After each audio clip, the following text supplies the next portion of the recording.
Assalamualaikum warahmatullahi wabarakatuh. Perkenalkan, nama saya Koni Hartika dengan NIM 2311019. Baiklah, di sini saya akan menjelaskan tentang faktor penyebab pergantian kurikulum PAI di Indonesia. Perubahan kurikulum termasuk kurikulum PAI tidak terjadi secara tiba-tiba. Ada sejumlah faktor utama yang menjadi penyebabnya, yaitu seperti perkembangan zaman dan teknologi. Kemajuan ilmu pengetahuan dan teknologi menuntut pembaharuan dalam sistem pendidikan termasuk PAI.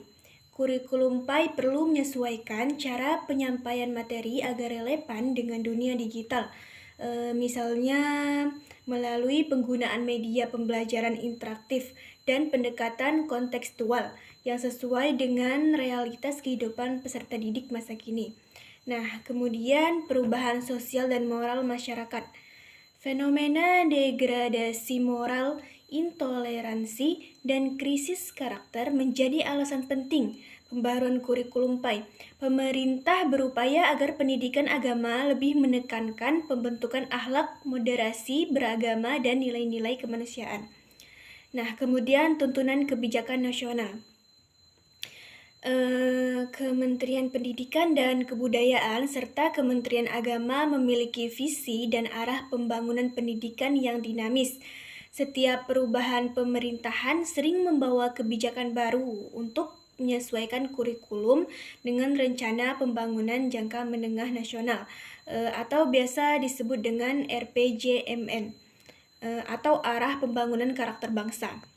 Nah, kemudian evaluasi terhadap implementasi kurikulum sebelumnya. Jadi, pergantian kurikulum sering didasari hasil evaluasi yang menunjukkan bahwa kurikulum sebelumnya kurang efektif. Misalnya, kurikulum 2006 atau KTSP dianggap terlalu padat materi. Sementara kurikulum 2013 atau K13 mencoba menyeimbangkan antara aspek kognitif, afektif, dan psikomotorik dalam pembelajaran PAI. Nah, kemudian globalisasi dan kompetisi internasional.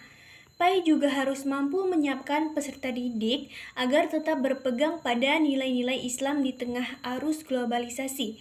Karena itu, kurikulum terus disesuaikan agar mampu membentuk generasi muslim yang religius, moderat, dan berdaya saing global. Baiklah, kemudian apakah perubahan kurikulum berdasarkan kebutuhan peserta didik atau hanya mengikuti arus kebijakan formal? Nah, jawabannya yaitu secara ideal dan formatif, perubahan kurikulum termasuk PAI seharusnya didasarkan pada kebutuhan peserta didik. Namun, dalam praktiknya terdapat dua sisi realitas, yaitu yang pertama yaitu berdasarkan kebutuhan peserta didik. Sebagian perubahan kurikulum memang berupaya menyesuaikan dengan karakteristik dan kebutuhan siswa zaman sekarang ya. Contohnya yaitu penekanan pada pendidikan karakter dan literasi digital dalam PAI. Nah, penerapan pembelajaran kontekstual dan berbasis proyek atau project based learning yang lebih aktif. Fokus pada internalisasi nilai-nilai Islam dan kehidupan nyata, bukan sekedar hafalan. Nah, hal ini menunjukkan bahwa sebagian arah perubahan memang mengacu pada kebutuhan perkembangan peserta didik modern. Namun sebagian juga karena faktor kebijakan formal. Dalam kenyataan birokratis tidak bisa dipungkiri bahwa pergantian kurikulum juga dipengaruhi oleh perubahan kebijakan pemerintah dan pergantian pejabat kementerian. Nah, setiap periode itu sering ingin menampilkan ciri khas kebijakannya sendiri. Akibatnya, sebagian perubahan cenderung bersifat politis dan administratif. Bukan sepenuhnya berdasarkan penelitian mendalam terhadap kebutuhan real peserta didik. Nah, kemudian pendapat dan alasan ilmiah. Menurut pandangan saya, pergantian kurikulum PAI di Indonesia merupakan kombinasi antara kebutuhan siswa atau peserta didik dan kebijakan formal. Namun, proporsi kebijakan formal sering lebih dominan. Nah, alasannya yaitu berdasarkan teori perubahan kurikulum Omar Hamalik 2018. Nah, perubahan kurikulum idealnya berangkat dari hasil analisis kebutuhan atau need assessment. Nah, peserta didik dan masyarakat, namun dalam praktiknya kurikulum sering berubah mengikuti arah kebijakan politik pendidikan nasional. Kemudian kajian empiris dari penelitian, misalnya Hasan 2013, Mulyasa 2018 menunjukkan bahwa perubahan kurikulum di Indonesia sering bersifat top down daripada hasil partisipasi guru dan siswa sebagai pengguna langsung. Nah, meskipun demikian, arah perubahan terakhir misalnya kurikulum merdeka mulai menunjukkan pergeseran positif ke arah pendidikan yang lebih fleksibel, kontekstual, dan berpusat pada peserta didik. Baik, kemudian lanjut ke pertanyaan yang kedua, yaitu bagaimana Anda melihat pergeseran kurikulum PAI dari yang berorientasi pada hafalan bergerak ke orientasi kompetisi, lalu saat ini menuju ke pendekatan yang menekankan pada pengalaman pembelajaran yang bermakna, menyenangkan, dan mendalami. Jadi menurut Anda, apa maknanya terhadap Anda sebagai calon guru PAI? Nah, jadi pergeseran paradigma kurikulum PAI, perubahan kurikulum PAI di Indonesia menunjukkan evolusi filosofis dan pedagogis yang signifikan. Secara garis besar, pergeseran tersebut dapat dijelaskan dalam 3 fase besar, yaitu yang pertama, orientasi hafalan kognitif atau kognitif tekstual. Pada masa-masa awal pembelajaran PAI sangat menekankan pada penguasaan materi dan hafalan teks agama seperti ayat, hadis, dan hukum fikih. Guru menjadi pusat pengetahuan, sedangkan siswa cenderung pasif. Nah, ciri utama menilai hasil hafalan bukan pemahaman atau penerapan. Nah, kelemahannya kurang menumbuhkan kesadaran beragama yang reflektif dan aplikatif. Nah, kemudian orientasi kompetensi atau K13. Kurikulum kemudian beralih ke pendekatan berbasis kompetisi. Khususnya pada kurikulum 2013, fokusnya tidak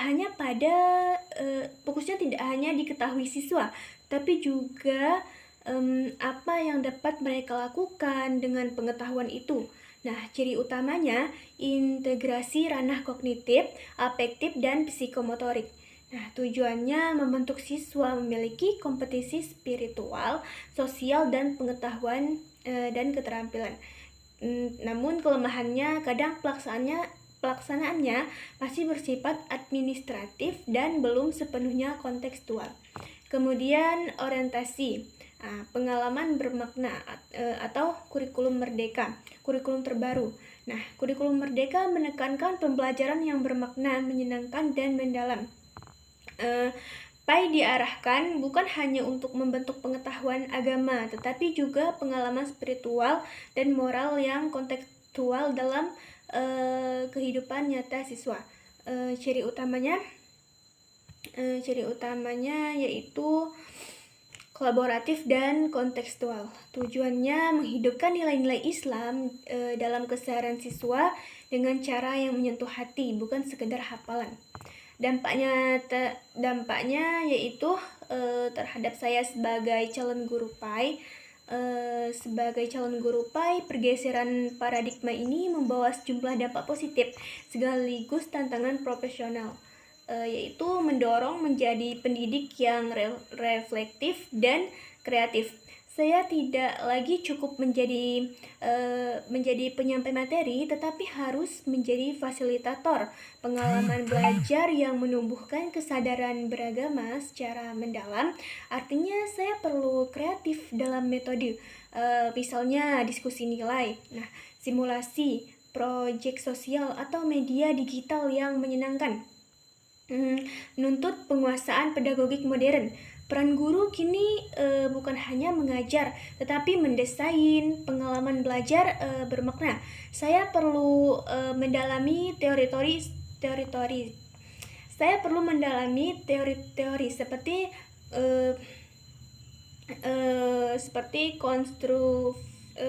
seperti experimental learning atau COLP dan humanistic education agar pembelajaran PAI tidak sekedar transfer ilmu tetapi transformasi nilai.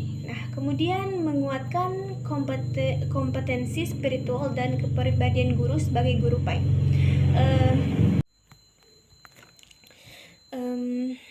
Teladan pribadi atau uswah hasanah menjadi metode paling efektif. Perubahan kurikulum menuntut guru menginternalisasi nilai Islam dalam dirinya sendiri, karena pembelajaran bermakna tidak akan terjadi tanpa keikhlasan dan keteladanan. Kemudian membuka ruang inovasi dan kontekstualisasi ajaran Islam. Saya dituntut untuk menghubungkan ajaran Islam dengan realitas sosial dan digital siswa masa kini, misalnya membahas etika bermedia sosial dalam perspektif akhlak Islam, atau nilai-nilai keadilan sosial dalam konteks proyek kemanusiaan. Kemudian tantangan profesional. Perubahan ini juga menuntut saya beradaptasi secara terus-menerus terhadap teknologi, kurikulum, dan karakter peserta didik. Dibutuhkan semangat belajar sepanjang hayat agar tetap relevan dan efektif. Kemudian pandangan ilmiah perubahan orientasi PAI ini sejalan dengan teori transformative learning atau Jacques Mézirow, yang menekankan bahwa pembelajaran sejati terjadi ketika peserta didik mengalami perubahan perspektif dan kesadaran diri, bukan hanya menambahkan pengetahuan. Dengan demikian, PAI modern bertujuan membangun kesadaran spiritual dan moral yang reflektif, bukan sekedar pengetahuan agama formal.